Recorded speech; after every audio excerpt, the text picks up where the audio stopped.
ವಕ್ಫ್ board ಅಧ್ಯಕ್ಷ ಸ್ಥಾನಕ್ಕೆ ಜಟಾಪಟಿ ಜೋರಾಗಿದೆ.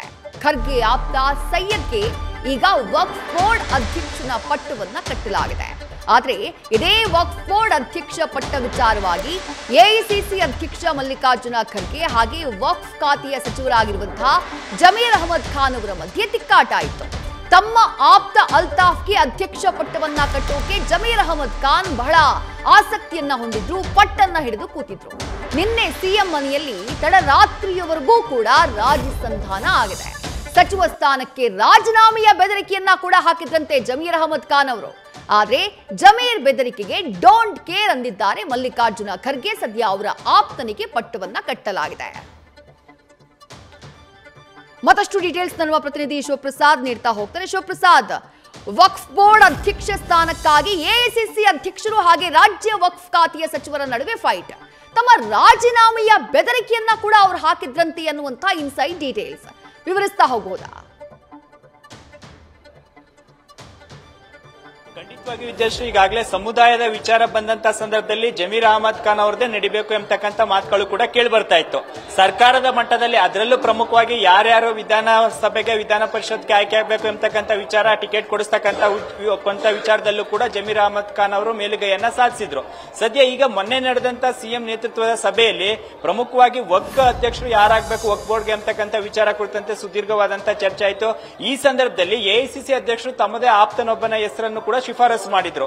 ಈ ಸಂದರ್ಭದಲ್ಲಿ ತಮ್ಮ ಆಪ್ತನಿಗೆ ವಕ್ಫ್ ಬೋರ್ಡ್ಗೆ ಅಧ್ಯಕ್ಷನನ್ನಾಗಿ ನೇಮಕ ಮಾಡಬೇಕು ಎಂಬತಕ್ಕಂಥ ಬಿಗಿಪಟ್ಟನ್ನ ಜಮೀರ್ ಅಹಮದ್ ಖಾನ್ ಅವರು ಹಾಕಿದ್ರು.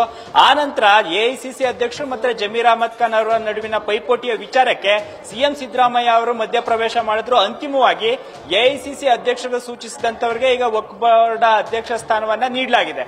ಈ ಸಂದರ್ಭದಲ್ಲಿ ಯಾವಾಗ ತಮ್ಮ ಮಾತಿಗೆ ಮಹತ್ವವನ್ನ ನೀಡದೇ ಇರತಕ್ಕಂಥ ನಾಯಕರ ವಿರುದ್ಧ ತಮ್ಮ ಅಸಮಾಧಾನವನ್ನು ಕೂಡ ಹೊರಹಾಕಿದ್ರು. ತಡರಾತ್ರಿಯವರೆಗೂ ಕೂಡ ಸಿದ್ದರಾಮಯ್ಯ ಅವರ ನಿವಾಸದಲ್ಲಿ ನಡೆದಂತ ಸಭೆಯಲ್ಲಿ ಜಮೀರ್ ಅಹಮದ್ ಖಾನ್ ಅವರನ್ನ ಸಿಎಂ ಸಿದ್ದರಾಮಯ್ಯ ಖುದ್ದು ಕನ್ವಿನ್ಸ್ ಮಾಡತಕ್ಕಂಥ ಪ್ರಯತ್ನವನ್ನು ಕೂಡ ಮಾಡಿದ್ರು. ಹಾಗಾಗಿ ನಾನು ಸಮುದಾಯವನ್ನ ಪ್ರತಿನಿಧಿಸ್ತಾ ಇದ್ದೀನಿ, ನನ್ನ ಬೆಂಬಲಿಗನಿಗೆ ವಕ್ಫ್ ಬೋರ್ಡ್ ನಲ್ಲಿ ಅಧ್ಯಕ್ಷ ಸ್ಥಾನವನ್ನ ನೀಡಬೇಕು.